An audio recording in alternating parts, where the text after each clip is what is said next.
ડભોઈ તાલુકાના ચાંદોદ પાસે ટ્રેન નીચે દીપડો કપાઈ જવાની બની ત્રીજી ઘટના બની.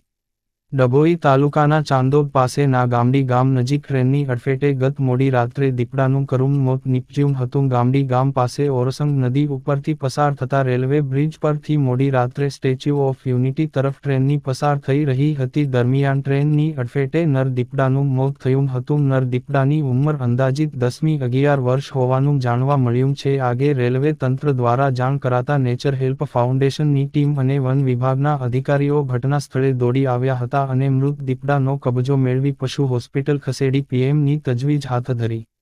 પોસ્ટમોર્ટમની કાર્યવાહી બાદ વન વિભાગ દ્વારા દીપડાનો અગ્નિસંસ્કાર કરવામાં આવ્યો હતો. ઉલ્લેખનીય છે કે ટ્રેનની અડફેટે દીપડાના આ ત્રીજી ઘટના છે. પહેલી અકસ્માત માર્ચ 2024માં બન્યો હતો.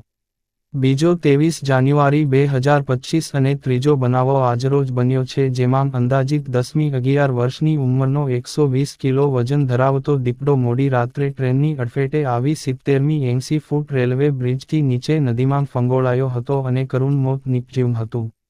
આ જ સ્થળે દીપડાના મોતની ત્રીજી ઘટના બનતા ગ્રામજનો અને વન્યજીવ પ્રેમીઓમાં નિરાશા વ્યાપી છે. વન વિભાગ અને રેલવે તંત્ર સાથે મળી બ્રિજ ફરતે ફેન્સિંગ ઊભી કરવાની વ્યવસ્થા નહીં ગોઠવે તો હજુ પણ વધારે દીપડા મોતને ભેટવાની સંભાવના રહેલી છે. આ વિસ્તારમાં ઘણા દીપડાઓ માનવીને નુકસાન પહોંચાડ્યા વિના કરે છે વસવાટ, ત્યારે આ વિસ્તારમાં વસતા વન્યજીવોના રક્ષણ હેતુ નેચર હેલ્પ ફાઉન્ડેશનની ટીમ ખૂબ સકારાત્મક રીતે કામ કરી રહી હોય. ટ્રેન અકસ્માતમાં ત્રીજા દીપડાનું મોત નીપજ્યું હોય ફાઉન્ડેશનના સભ્યોએ ભારે દુઃખ વ્યક્ત કર્યું હતું.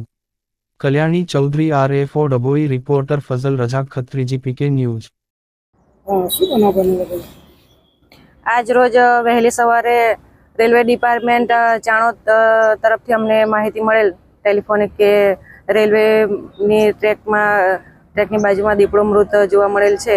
તો અમારા ડિપાર્ટમેન્ટના સ્ટાફ અને NGOના સ્ટાફ સાથે તાત્કાલિક ઘટના સ્થળે પહોંચી તપાસ કરતા ઓરસંગ ગામડી રેલવે બ્રિજથી નીચે દીપડો પડેલો હતો અને ત્યાં અમે વધુ તપાસ કરતા દીપડો નદીની બાજુમાં પડેલ હતો અને ત્યાંથી અમે દીપડાનું લઈ ડભોઈ પશુ દવાખાને PM કરાવી હવે એમનો અગ્નિ સંસ્કાર કરીશું.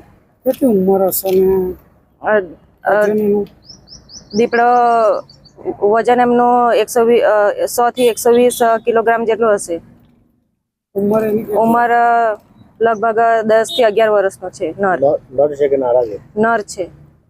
બેન, વારંવાર આ બનાવ બને ત્યાં ત્રીજો બનાવ છે, તો તમારા તરફથી શું પગલાં લેવાયા મૂંગા જાનવરોને બચાવવા માટે? અમારા તરફથી રેલવે ડિપાર્ટમેન્ટને જાણ કરવામાં આવી છે કે જો રેલવેની આજુબાજુમાં જો જે ક્રોસ કરે છે દીપડો એ નદીની આજુબાજુ બંને બાજુ જો ફેન્સિંગ થઈ જાય તો દીપડાનો ત્યાંથી રૂટ ચેન્જ થઈ જાય તો ત્યાં એ ઘટના નહીં બને. આગળ ખેડૂતોને એવું કહે છે વન વિભાગને વારંવાર રજૂઆત કરવા છતાં પણ કોઈ પિંજરા કે એ કોઈ દેખાતા નથી. સ્થળ તપાસ કરતા એમ ખેડૂતોની અરજી પ્રમાણે અમારે સ્થળ તપાસ કરવાની હોય છે. પિંજરું મૂકવા લાયક છે કે એ તપાસ કરીને અમારે મૂકવાનું હોય છે અને એમની અમને લેખિતમાં અરજી હોવી જોઈએ. લેખિતની અરજીની તમે રાહ જુઓ છો, 3 બનાવ બની ગયા છે, તો તમારા તરફથી મેકાય ખરા કે ના મેકાય? અમારા તરફથી ચોક્કસ મુકાય છે, પણ સ્થળ તપાસ કર્યા વગર નહીં. જો લેખિતમાં અરજી આવી હોય તો ઘટના સ્થળે અમારા બિરગાડ ફોરેસ્ટર ત્યાં જાય છે અને તપાસ કરે છે અને એમનું હેબિટાટ ચેક કરે છે, પછી પાંજરું ત્યાં મૂકે છે. હજુ વન વિભાગ હજુ કોઈ મરણની રાહ જોશે?